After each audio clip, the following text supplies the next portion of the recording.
Hello and welcome to episode 1 of The Mate Date. I will be the host of The Mate Date, Nathan Brown. My first guest today is one of my best mates, known to many in the action sports industry and far beyond. He's a security guard, he's a podcaster, he's a business owner, he's a father of 4, he's our bodyguard, he's Matty Morris. Matty Morris, thank you for joining me. Hey mate, how are you? Mate, I am very well. I'm very well. So I had this idea, which I ran past you a few weeks ago, to create this little environment called the Mate Date. Basically, it was born out of, I was thinking, I'm on a little bit of a sobriety kick at the moment, almost 5 months in, and I've started to get a bit nervous that, like, how am I going to hang out with my mates when we get out of this lockdown in Sydney? What can men do to hang out that doesn't involve alcohol? And I was kind of racking my brain on what that looks like, because you think of everything men do, sport, lunch, dinner, there's alcohol involved. So I wanted to try and start a conversation, particularly in the action sports industry, where guys like you and me, kind of tough exterior guys, can have honest and open discussions and not need a skinful of booze to be able to talk about their feelings. So that's kind of the mission statement for what the Mate Date is, and you were kind of a pretty logical choice to be one of the first guests, so I thank you very much for coming on. No, mate, I think it's a cracking concept. You know, when I was driving from New York yesterday out to Rochester, I had to listen to the podcast, skip this podcast, and you brought up the idea to G.O.A.T, and he liked it, which was some of your ideas can be a little bit out there. putting it mildly. Yeah, but I think it's a really, really good concept. Yeah, okay. Well, thank you, mate. Well, so I think probably the first thing we need to do is address one of the elephants in the room, and that's my offensive haircut. Like, you talk about some of my ideas being very terrible. Look at this thing. It's terrible, mate. I'm doing mullets for mental health, to raise money for suicide awareness for the Black Dog Institute. So I am rocking this terrible haircut for the month of September, and the moustache is just a little bit of extra flavour as I'm doing a bit of video content around it. So that's mental health is kind of a strong passion of both of ours, actually. And you mentioned, of course, what Skip This podcast is, and you've been a guest on that, and you know you've got your kind of Zero Limits podcast. We're going to talk about that later. So I probably want to start with the right now. What's Matty Morris doing? Where is Matty Morris? So just as I said before, I had to drive from New York City, where all the floods were. Not really. Like, it was outside, Jersey and all those places that were flooding, not the city itself. So I had to drive out to Rochester, and obviously I'm here in America at the moment, the land of the free and home of the brave. Yes.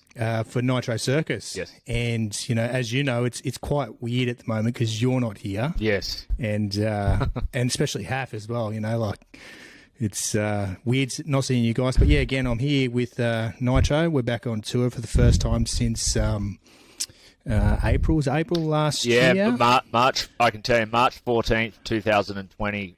Adelaide was our we're in Adelaide. last show when we kind of got told it. And I actually had the flu. I remember, because when all the news came out, I thought, have I got coronavirus? I had no idea, but so I could have been patient zero. Who knows? Yeah. We'll edit that out. No, we won't. I don't know how to do that. Yeah, it's crazy that now, almost kind of 18 months later, we're back on the road with the tour, and you're a stop. I think number 9 this weekend. It might be, or I think it is number 7. Yeah, because we lost a couple for reasons that we won't dive into. Yeah, of course. You were just finished doing a whole heap of sightseeing in New York, and for those who don't know your military background and why you ended up being a paratrooper, it was born out of what happened in 9/11. How was that feeling being there almost 20 years to the day later and kind of paying your respect? I mean, I just think of you like, for anyone who doesn't know Matty Morris, he's like, what are you, 6'6"? 6'5", yep. And 260 pounds, so about 120. So he's Rob Gronkowski, basically, walking around sightseeing. Like, he's not the stereotypical sightseer, but you spent a couple of days just kind of paying your respects and doing all that. How was that experience? Yeah, so, when I first come over, my plans were to stay in Vegas and just live the Vegas life, which is probably, a good thing that I decided not to. So I changed my flights and ended up staying in New York City for 2 weeks. And, when I was doing the research, through my Qantas app to, get the points up, I found a hotel that's right across, literally right next to the World Trade Center, the 9/11 Memorial. Yep. So I booked it, and honestly, mate, like, I couldn't sleep. Yeah, wow. That's how... it coincided with the withdrawal from Afghanistan as well. So that was, all over the news like every day, and I'm there. And honestly, I had a hotel booked for 7 days. I only stayed there for 3 days. Yeah. I had to get out of there. I couldn't sleep. It just felt all, I don't know. I just had this feeling of, I don't know, just like uselessness. Yeah. Like I just felt helpless. Yep. And it's about 3,000 people died. Yeah. In that location. So, what did you expect? Yeah, what did you expect to feel when you got there? Like, it probably didn't go to plan. What were you thinking was going to happen? Well, the thing is, I've been there a couple of times. I've been there a couple of times before, but I've never really had time to digest it and, get down to the memorial. That was the first time I actually went down to the memorial. Every time we've been here in New York with Nitro or with other clients, I've only had time to go down there, have a quick look, and not do much. Bug off. So this time, exactly. So this time, I had a bit of time, sit there and digest, and read the names on these plaques, and I honestly I can't describe the feeling. Yeah, wow. It was just like that was the reason why I joined the military. And then, 20 years later, I'm there when, the last troop was getting pulled out of Afghanistan. So it's just incredible. Yeah, and I was going to ask you about that as well. Like, how was that Afghanistan? Obviously, you did 2 tours of duty in Afghanistan. Correct me if I'm wrong. One in the military and one as private security. You've got friends and lifelong allies there. How tough was seeing what was happening there and being in America for it? Yeah. Again, mate, we've lost, countless lives, not just through the Australian military, the US military, the Kiwis, everyone. So, honestly, it's just, yeah. The withdrawal just speaking, being here in the US as well was one of the biggest things, because it's starting to open my eyes to, how wrong, I don't want to get too political, but how wrong they were in getting Joe Biden into power, and what he's done is been wrong, but that's another podcast. Yeah, I mean that and COVID is a podcast rabbit hole we definitely won't go down. But it was it was kind of cool to just it's one of the reasons why I did check on you like a couple of weeks ago, because I did see you shared a text conversation with one of your kind of Afghani friends that people over there that kept you and your friends alive, and now they're lambs to the slaughter. And I think it's again, not to get political, but what an absolute clusterfuck what happened over there. And yeah, exactly. And as you said, mate, I've been still receiving texts from this one guy. I ended up getting helping 2 families in Yep. They're actually in quarantine in Adelaide. He couldn't. Both of them couldn't spell Adelaide. But I said to both of them, I said, you're probably better off in Kabul. Adelaide's a shit. I was going to say, mate, what have you really saved these people by sending them to Adelaide? But no, honestly, all jokes aside, I think that's a really good kind of snapshot of who you are as a person, and kind of you would literally give the shirt off your own back to anyone who needed it in a time of need. And you know, it's probably an interesting segue into kind of talking just a little bit about, you know, obviously we're back on the Nitro Circus tour. I know what you do, and anyone on the tour knows what you do. But just give us like a brief over, like chief babysitter is something I would call you. But what do you do on the tour? What don't you do? Yeah. What don't I do? I've you know, look at it a couple of weeks ago. You know, I had to take yours and Happy's job and be the dad, which was quite weird. But essentially, you know, being security and safety, you know, the role of, you know, security first and foremost is safety of, you know, anyone and everyone under your wing, essentially. So not just the athletes, I'm talking, you know, the production manager through to, you know, the guys on the ground, the merchandise guy, you know what I mean? Yep. Like, we're out to, you know, provide safety and security for all of them. But, you know, obviously then it comes to the athletes or the clients. And as you know, some of our guys, they like the party. Yeah. Yeah. Guilty. They like the party. Yeah. So essentially, yeah, that's the role. You know, be around them and just make sure everything's safe. You know.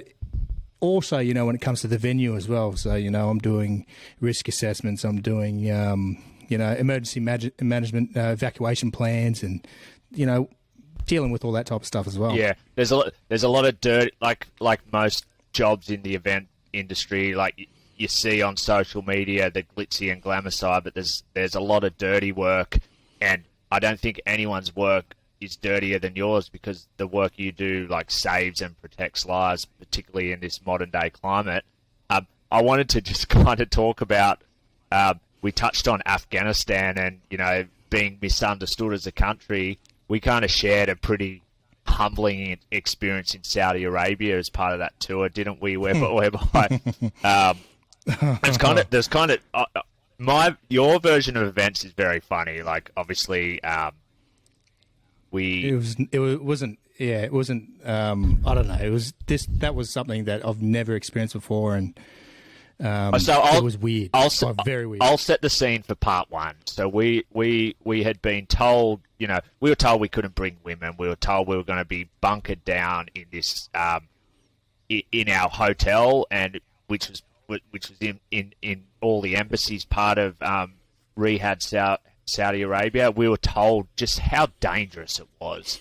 And then we got there and we had the absolute red carpet rolled out for us. We were treated like kings. We went on the I think it's called the Saudi Arabian cultural experience, which is basically reserved from the most elite people in the world. Like 3 months earlier, Ronaldo and Lionel Messi and their respective soccer teams had done this tour.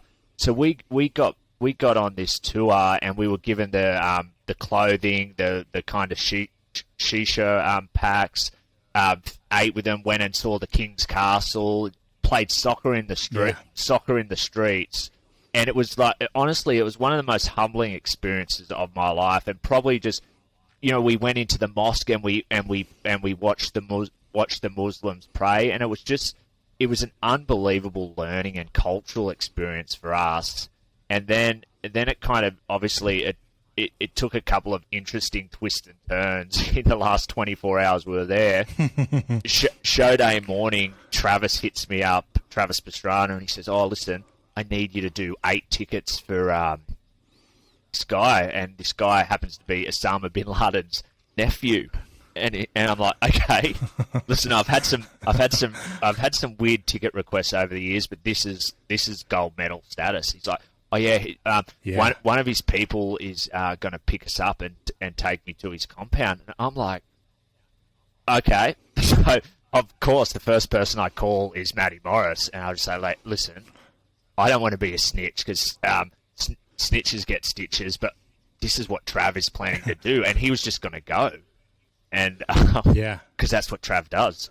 Trav just he's just a very trustworthy, just goes off on a whim and sometimes just doesn't think as much as he should, and nothing was ever going to happen. And then I'll throw it over to you. You come down, rush down to meet Travis in the foyer. So I think we're in the locker room. I went down to see him and said, mate, Nath called me. He said, you have some interesting people that, want to show us their car collection. Who is it? And he goes, oh, well, I know you used to be in the army, but you probably won't like this. It's Bin Laden. I said, oh, okay, yeah, fair call. There's probably 1,000 Bin Ladens in Saudi Arabia. He goes, no, like it's Osama Bin Laden's nephew. And I thought, what do you do? Like, what do you do? So I just stood there and said, it's probably not a good idea. And Trav's like, oh, let's just do it. I'm like, all right, you pushed me into it. Typical Trav. But there wasn't no driver. It was literally him. It was Faisal. That's his name, Faisal Bin Laden. He picked us up in this, this absolute cracking car, Mercedes, whatever it was, and it was just juiced up. And it was me, Trav, and Jed Milden to start off. No, it was James Foster. Yeah. Jed come a little bit later, and then we got to the compound, and it was compounds I've seen in Afghanistan, and thought here we go. Yeah. But it was actually really nice in there. We sat down, had some tea for about half an hour, and it just got a bit weird because Trav looked at me and he goes, where's this car collection? I was like, mate, you're the one that got us here. Like, there is no sign of the car collection at this point. Yeah, there was no sign of a car collection. So I think about half an hour, we finished our tea. He's taken us down to this garage. It's like down levels, and again, it was like a scene off Call of Duty. So, the lights are flickering down into this garage, and there was sparks flying from the, what I mean? It was that typical. Yeah. Here we go. It's orange jumpsuits. Yeah. Get ready. Yeah. Hey, at least you had Jed. And Jed Milden's probably the only guy on Nitro Circus tour other than you that could punch his way out of a wet paper bag. So, yeah. Good backup. Yeah. So we get down there, and then there's probably only about 5 or 6 cars in there. And I'm just thinking, surely this is not it. And again, Trav's looked at me and gone, is that it? I'm like, mate, again, you're the one that's got us down here. It's your fault, Matty. Yeah. I'm kicking you in the way first, and I'll be running out of here. And then all of a sudden he presses this button, and literally, this roller door opens, and, mate, there was easily 100 cars in there. There was Bugattis, McLaren. Mate, every number 1 of number 2 cars in that whole garage. And, we went in there, and essentially, he's just gone, pick a car, and obviously, Travis being Travis picks the fastest car in there, the Bugatti Veyron. He's like, get in. I'm like, righto. And he's trying to turn the traction control off as well. And I said, mate, like, I know you're a good driver and all, but let's just, and we're in Saudi Arabia. I don't know if we can go hooning around the streets. So we went for a bit of a hoon around the streets, and then, we got back, and it got a little bit more weird because we went back up to the office, and before we went to go sit down again and chat more, they were showing us a bit more of their collection of what they had in the office. And one of the things was a 747 flight simulator, and it was literally one of those big massive ones too, like a proper size simulator. And me, Jed, James, and Trav just looked at each other and gone, this is just too coincidental. This is a bit weird. This is a bit. Trav did bust out a joke, and it was I don't know if it was appropriate. Can't be repeated. It can't be repeated. Yeah. I don't even remember it, but we're all in tears, and Faisal was as well. So that was probably a good thing because he could have probably had our heads lopped off. But it is worth noting that the Bin Laden family are really great for Saudi Arabia, and Osama was essentially the bad egg at the bottom, went rogue. So I mean, Saudi Arabia treated us so well. Then we obviously on our trip out of there, for all the funny, crazy stories like the Travis driving Osama bin Laden's nephew's cars, there's kind of a couple of hairy ones, and I think our most hairiest situation ever was at the end of that trip when, we were trying to rush out of there anyway, so we had a midnight or 1 a.m. flight after a show, which we've never done before, but we just wanted to get out of there, and as we had the cast, like, you have Bo Bamberg and Travis tearing down the ramps, and then we hear the missile sirens go off, and you just see the fear. I know I had it, we all had it, and then you were the Saudi workers just kept working, and you knew exactly what happened, that missiles were being shot over our head, and as it turns out, they were being shot at the airport by the insurgents, and so at that point we're like, holy shit, what are we going to do? So we rushed to the airport, and as we were driving to the airport, I remember it like it was yesterday,